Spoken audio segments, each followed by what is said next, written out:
Hello guys, so welcome to Abby and Filter TV. Nandito kami sa Buena Panadera here in Plaridel. Actually kanina, bumili na kami ng bread nila, so i-review natin later. So, kaya lang ako bumili ngayon kasi wala akong pang-intro video. No? So, bumili tayo ng kanilang piano, no? So, i-review din natin pagdating sa bahay. Yan. So, nandito kami sa Plaridel. Yan, pag gusto nyo ng masarap na tinapay, kanina natikman ko na yung kanilang Spanish bread, which is very, very good. So, masarap siya. And sana, matikman nyo rin. So, paano? Tikman natin. Tara, samahan nyo kami. Ayan, sige guys. So, niresume natin yung video kasi sila ate, sabi nila marami daw silang branch. Ate, ikaw na magsalita. Saan ang mga branch natin? Sa ano pa? Sige. Sa Roca, sa Cabiawa, sa Palengke, Plaridel po, sa Pulila, sa Banga, at Baliwag po. Ito po ang pinaka-main namin. Ayan, sige. So, ito pala yung main bakery nila. It's Buena Panadera. Kita nyo naman, pangalan pa lang, Spanish na. Pero, yung Spanish bread nila, panalong-panalo, natikman ko na kanina. And titikman natin yung ibang product nila pagdating sa bahay. So, approve! Thank you. Thank you po. Ayan guys, nandito na tayo sa bahay. And as promised, titikman natin yung mga product ni Buena Panadera. Yan, so sabi nga ni ate, marami silang branches at yung main nila yung pinuntahan natin. So, unahin natin itong Spanish bread na natikman ko na kanina, tikman ulit natin.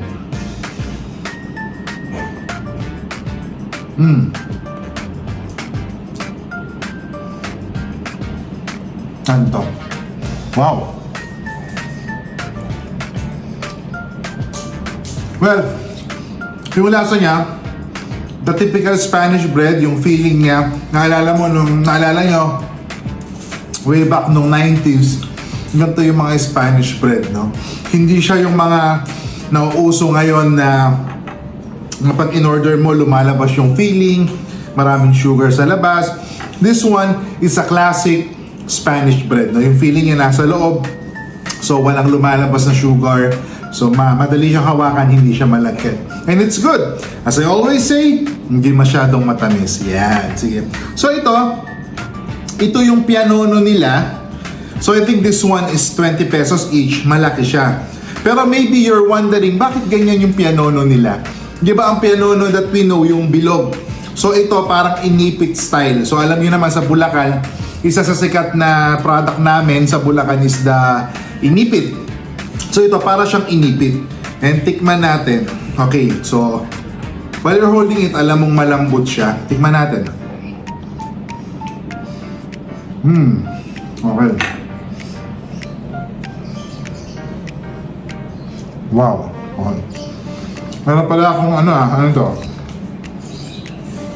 Lipton soda. Yan. Lipton, baka naman. Yan.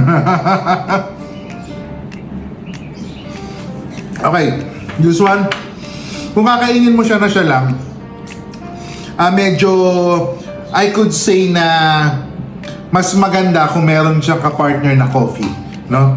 Para mas ramdam mo yung lambot niya, no?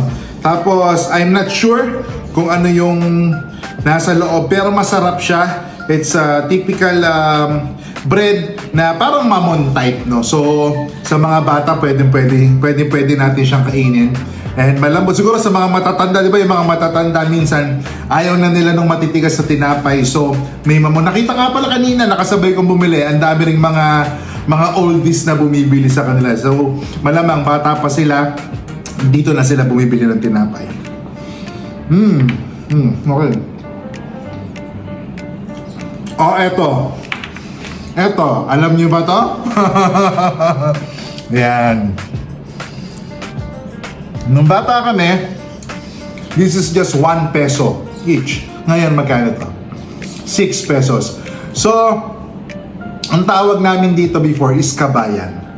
It's a kabayan bread. Hindi ko alam bakit siya kabayan. Siguro i-research. Sige guys, comment nyo nga sa comment section natin bakit kabayan ang tawag dito sa mga nakakaalam, no?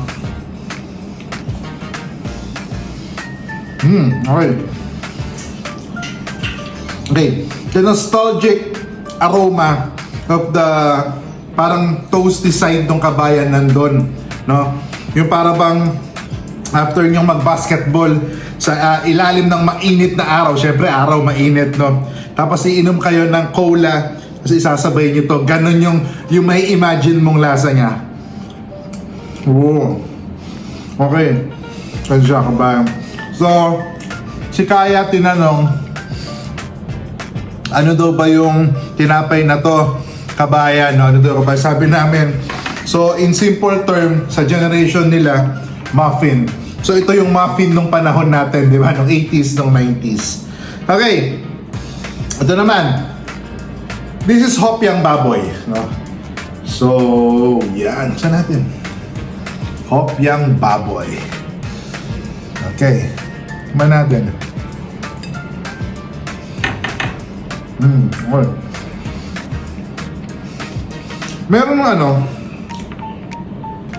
Meron distinct aroma yung hopyang baboy na nandun, no? Tapos yung flaky na labas ng hopyang baboy, ito yun. So, siyempre, hopyang baboy nga nung bakery na yan. And masarap. Yeah. Naalala ko ito, kinakain natin ito, of course, pag merienda. Okay.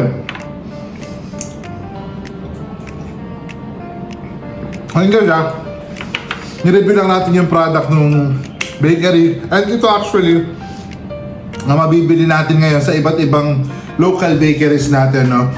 So, pero ito, one of the bakery na binilan ko na masarap nga yung product nila. So, no wonder why ang dami nilang branches, no? Later in this video, sasabihin nung one of their staff kung saan yung mga branches na meron sila. So yun guys, thank you so much for tuning in our channel. Thank you so much for supporting our vlog. And tuloy-tuloy lang sa pagsuporta sa mga vlog natin kasi dito, chill lang, kain lang, walang arte. Approve!